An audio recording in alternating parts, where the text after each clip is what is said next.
প্রিয় দর্শক, স্বাগতম। আপনি দেখছেন খবর সংযোগ।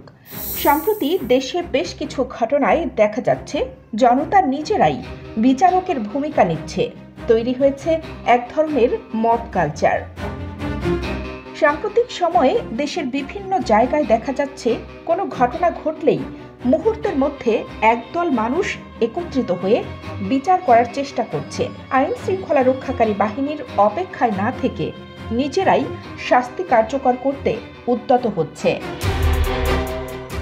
কোনো জায়গায় এরকম মব জাস্টিস এবং মোরাল পুলিশিং এর ঘটনা ঘটছে। সরকারের অবস্থান একেবারে স্পষ্ট, এরকম মব জাস্টিস কিংবা মোরাল পুলিশিং এর কোনো সুযোগ। মঙ্গলবার বিকালে সরকারের পরিবেশ উপদেষ্টা রেজওয়ানা হাসান মব কালচার বন্ধে হুঁশিয়ারি উচ্চারণ করেন। বলেন, মব ক্রেসি তৈরি করলে সংশ্লিষ্টদের বিরুদ্ধে কঠোর ব্যবস্থা নেওয়া হবে। কিন্তু এর হুঁশিয়ারিকে অগ্রাহ্য করে একদল লোক রাজধানীর গুলশানে তৈরি করে মব কালচার। এইচটি ইমামের ছেলের বাসায় রাতভর চালায় তল্লাশি। একজন সাধারণ নাগরিক যিনি নিরপরাধ হতে পারেন, শুধুমাত্র সন্দেহের বশে জনরোষের শিকার হন। অনেক সময় এসব ঘটনার কোনো সত্যতা থাকে না, তবুও জনতার রোষ থামানো যায় না।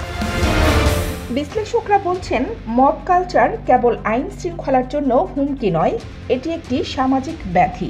যখন কেউ আইন নিজের হাতে তুলে নেয়, তখন আইনের প্রতি মানুষের বিশ্বাস কমতে থাকে। প্রশ্ন হলো, এই মব কালচার কিভাবে বন্ধ করা সম্ভব? বিশেষজ্ঞরা বলছেন, জনগণের মধ্যে সচেতনতা তৈরি করতে হবে। ভুল তথ্য ছড়ানোর আগে সত্যতা যাচাই করা প্রয়োজন। আইনের শাসন রক্ষা করা আমাদের সকলের দায়িত্ব। আপনার মতামত কি? মব কালচার রোধে কি করা যেতে পারে? কমেন্ট করুন ভিডিওর কমেন্ট বক্সে। দেখা হবে পরবর্তী সংবাদের সঙ্গে। এতক্ষণ আপনাদের সঙ্গে ছিলাম আমি কানিজ ফাতেমা রিপা।